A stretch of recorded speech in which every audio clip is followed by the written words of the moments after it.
तो ये है आपका क्लास 12 मॉडल सेट पेपर 2 बच्चों टर्म 1 का। इसमें मैं आपको टॉप 25 क्वेश्चन टिक कराऊंगा 40 में से, जो आपके परीक्षा में बच्चों आ सकते हैं। तो आप सभी बच्चे इस वीडियो में बने रहिएगा। वीडियो पसंद आए तो आपको वीडियो को लाइक करना है, वीडियो पसंद आए तभी आपको वीडियो को शेयर भी करना है, वरना आपको ऐसे करने की कोई भी आवश्यकता नहीं है। देखिए चलिए आज का हमारा पहला इंपॉर्टेंट सवाल टिक करते हैं। देखिए बच्चों, ये जो इंपॉर्टेंट सवाल है क्वेश्चन है 1 ही बच्चों, पहला इंपॉर्टेंट सवाल आपसे पूछा जाएगा कि सिंधु सभ्यता के लोगों का दर्पण किस चीज़ का बना हुआ था। तो देखिए मोस्टली वहाँ पर क्या होता था बच्चों, तांबे का, जिससे आप क्या कर सकते हैं कॉपर का क्या किया था इस्तेमाल किया जाता था। इसलिए वहाँ के जो लोग थे वो दर्पण में भी क्या करते थे, तांबा का इस्तेमाल करते थे। ठीक है, इसलिए 1 का बी आप लोग टिक कर लीजिएगा और एक इंपॉर्टेंट सवाल रखिएगा। अगला सवाल है बच्चों हमारा कि सिंधु घाटी सभ्यता में से प्राप्त 3 मुख वाले एक पुरुष देवता को योगी की मुद्रा में सिंहासन बैठे हुए देखा गया, जिसकी पहचान पशुपति शिव के रूप में किसने की थी। और ये बच्चों टॉप इंपॉर्टेंट सवाल है, ठीक है, जो हिस्ट्री में अक्सर पूछा ही जाता है। जॉन मार्शल ने की थी ये खोज, ठीक है। ये जो बात हमें बताई थी, किसने बताई थी बच्चों, जॉन मार्शल ने, ठीक है। और देखिए ये क्वेश्चन आपको याद करने का नहीं है, लेकिन आप इसे याद करने का कुछ नहीं है, लेकिन आपको मोस्टली याद ही रहता है सवाल। क्यों हड़प्पा नगर का सबसे बड़ा जो नगर, हड़प्पा सभ्यता का सबसे बड़ा नगर वो क्या था बच्चों, मोहनजोदड़ो ही था। ये कौन सा याद करने का सवाल है, ये याद करने का नहीं, बस याद रखिएगा, ठीक है। अगला जो हमारा है ये इंपॉर्टेंट सवाल 4 नंबर कि सिंधु घाटी सभ्यता में हल के जो प्रमाण हुए थे वो कौन से स्थान से प्राप्त हुए, तो वो ये होते कालीबंगा। कहाँ से स्टार्ट हुए थे, हमें प्रमाण मिले थे तो कालीबंगा, और इंपॉर्टेंट सवाल टिक करिएगा। दूसरा बच्चों, ये जो आपका क्वेश्चन नंबर 5 है, देखिए हड़प्पा और मोहनजोदड़ो के बीच की दूरी कितनी है। 383 किलोमीटर, 483, 583, 600। देखिए आप जाके इंटरनेट में सर्च करिए, एनसीईआरटी के प्रेफर करिएगा, तो आपको चारों में से कोई भी आंसर नहीं मिलेगा, ठीक है। 685 पॉइंट समथिंग लगभग, देखिए हर का डाटा अलग अलग है, ना ही ये सही डाटा, ना ही ये सही, ना ही ये सही, कोई भी एक भी डाटा सही नहीं, मैं बता देता हूँ। लेकिन यहाँ हमको ऑप्शन टिक करना है तो चारों में से टिक करना ही पड़ेगा, इसलिए हम लोग प्रीफर करेंगे ऑप्शन नंबर डी को, ठीक है ना, क्योंकि हमारे पास ऑप्शन नहीं है यहाँ पर, क्योंकि 685 पॉइंट समथिंग होता है, इसलिए हम लोग उसे मान के चल रहे हैं। पहले आपको बता देता हूँ। देखिए अगला ये इंपॉर्टेंट सवाल क्वेश्चन नंबर 6 कि सिंधु घाटी सभ्यता की जो जुड़वा राजधानी थी वो कौन सी थी बच्चों, में बताना है। तो क्या थी, हड़प्पा और मोहनजोदड़ो, यही क्या थी, जुड़वा राजधानी थी। तो 6 का सी इंपॉर्टेंट सवाल में टिक कर लीजिएगा, ठीक है। अगला है बच्चों हमारा, निम्नलिखित में से किस पदार्थ का उपयोग हड़प्पा काल की मुद्राओं के निर्माण में मुख्य रूप से किया जाता है। देखिए मोस्टली कौन सा पदार्थ का यूज किया जाता है, तो देखिए याद रखिएगा ये कौन सा था, इसे कहा जाता है हिंदी में तो सेलखड़ी कहा जाता है और इंग्लिश में स्टेटाइट कहा जाता है, जिसका उपयोग सबसे ज्यादा क्या कहते हैं, मुख्य रूप से योग करते थे हड़प्पा काल के जो लोग थे, हड़प्पा के जो पीपल थे, जो वहाँ के आदमी थे, ठीक है। और एक अच्छा क्वेश्चन है, हड़प्पा सभ्यता का प्रशासन काल कैसा था। तो मोस्टली देखिए याद रखिएगा, इसमें सबका आंसर हो सकता है अलग अलग है, लेकिन देखिए वहाँ का जो नगर पालिका का सिस्टम था वो सबसे बेस्ट माना जाता है, क्योंकि वहाँ का प्रशासन ही ऐसा बना हुआ था, इसलिए इसका 9 का आंसर आप लोग सी टिक करिएगा, ठीक है। अगला सवाल है बच्चों हमारा, और इंपॉर्टेंट सवाल याद रखिए 8 नंबर वाला भी।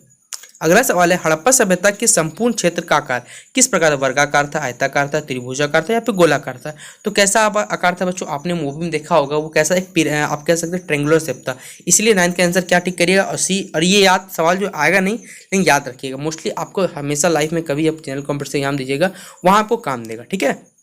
अगला सवाल है बच्चों हमारा कि हड़प्पा कालीन स्थलों में अभी तक किस धातु की प्राप्ति नहीं। देखिए तांबा, स्वर्ण, चांदी या फिर लोह, कौन सा अभी तक धातु अभी तक नहीं मिला वहां से, तो याद रखिएगा हमको लोहा ही अभी तक वहां से नहीं प्राप्त हुआ, जिसे आप इंग्लिश में आयरन कहा जाता है, ठीक है। अगला बच्चों 11 नंबर, ये सवाल तो आपको ऐसे याद होगा कि मौर्य साम्राज्य की स्थापना सबसे पहले मौर्य वंश की स्थापना किसने की थी। आप खुद बताइए, आपने याद ही होगा आपको कि सबसे पहले किसने की थी, चंद्रगुप्त मौर्य ने। ये हो गया खत्म यहाँ पर। अगला ये एक इंपॉर्टेंट सवाल, मेघदूतम के लेखक निम्नलिखित से कौन है। तो याद रखिए कौन है ये, कालिदास ने क्या की, मेघदूत की रचना की थी, ठीक है। अगला बच्चों हमारा, मौर्य काल के गुप्तचरों को क्या कहा, ये भी इंपॉर्टेंट सवाल याद रखिएगा कि बच्चों जो मौर्य काल के जो गुप्तचर रहते थे, ठीक है, जो आप कह सकते हैं कि जो वहाँ पर जो पर्सन्स थे जिनको गुप्तचर कहा जाता था, ठीक है, ताकि वो खबरी बन के रह सके, उनको क्या कहा जाता था, उनको गुण पुरुष कहा जाता था, ठीक है। और 13 का ये क्या हो जाए, ए इसका सही जवाब होगा, ठीक है। और इंपॉर्टेंट सवाल मार्क कर लीजिएगा। मौर्य वंश की स्थापना और मौर्य वंश का संस्थापक कौन था, याद रहेगा चंद्रगुप्त मौर्य, टिक कर लीजिए। और 14 का बच्चों ये जो स्थापना हुआ था वो कब हुआ था बच्चों, तो याद रखिएगा इसका जवाब 322 ईस्वी पूर्व में, ठीक है। ये ऑप्शन नंबर ए। अगला 15 नंबर, ये भी इंपॉर्टेंट सवाल है, मेगास्थनीज की पुस्तक को बच्चों जो किस नाम से जाना जाता है वो हमें बताना है। तो याद रखिए किस नाम से फेमस है, इंडिका नाम से फेमस, और ये इंपॉर्टेंट सवाल है। दूसरा, कौशल की राजधानी, ये तो बोलेंगे नहीं बच्चों। देखिए कहानी आपको याद रहेगा ना तो आप लोग सारा टिक कर सकते हैं, और कहानी अगर आपको हिस्ट्री में याद नहीं तो आप कुछ टिक नहीं कर सकते हैं।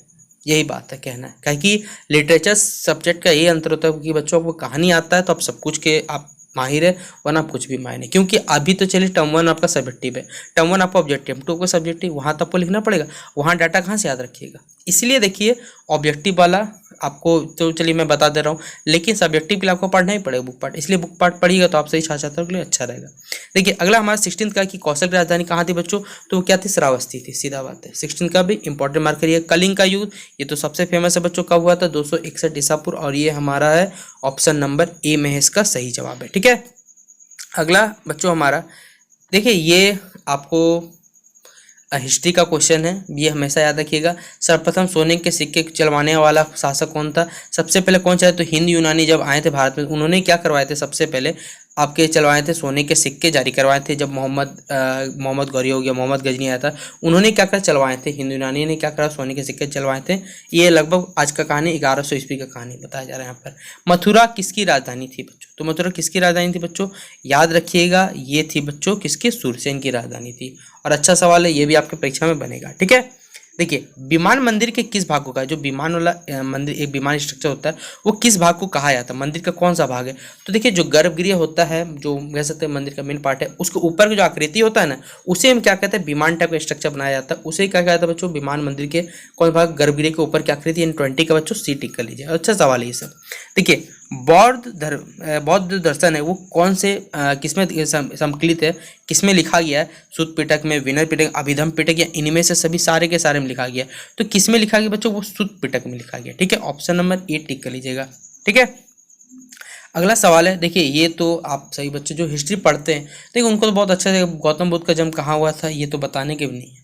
कहाँ हुआ था बच्चों, नेपाल के कपिलवस्तु में हुआ था, ये होगा आंसर इसका 42 को भी। फिर महावीर जैन थे, उनकी मृत्यु कहाँ हुई थी बच्चों, तो याद रखिए पावापुरी में हुई थी, और ऑप्शन नंबर सी याद रखिएगा। ये सारे के सारे अच्छे सवाल है, एक भी बच्चों देखिए कोई भी खराब सवाल नहीं। देखिए ये जो है त्रिरत्न सिद्धांत, सम्य ज्ञान, समग्र दर्शन, समग्र आचरण, किस धर्म की महिमा, जैन धर्म, ईसाई धर्म, इस्लाम धर्म, या फिर बच्चों हमारा बौद्ध धर्म, तो कौन से धर्म के बच्चों, याद रखिए ये जैन धर्म के। ठीक है, अगला है महावीर स्वामी का जन्म। देखिए आप क्या करिए, महावीर स्वामी और बच्चों गौतम बुद्ध के बारे में जितना पढ़ सकते पढ़ लीजिए, आपका देखिए मोस्टली क्वेश्चन ठीक हो जाएगा, बता देता हूँ। ठीक है, तो देखिए महावीर स्वामी का बच्चों जन्म कब हुआ था, याद रखिए ये भी डेट याद रखिएगा, ये कब हुआ था बच्चों, 540 ईसा पूर्व में हुआ था। ठीक है, अगला बच्चों हमारा कि महात्मा बुद्ध के प्रिय शिष्य, तो याद रखिएगा महात्मा जो गौतम बुद्ध थे उनके प्रिय शिष्य कौन थे, क्या नाम था बच्चों, आनंद नाम था, क्या नाम था उनका, आनंद नाम था। ठीक है, अगला है जैन परंपरा के अनुसार प्रथम तीर्थंकर कौन थे बच्चों, ये तो इंपॉर्टेंट सवाल है,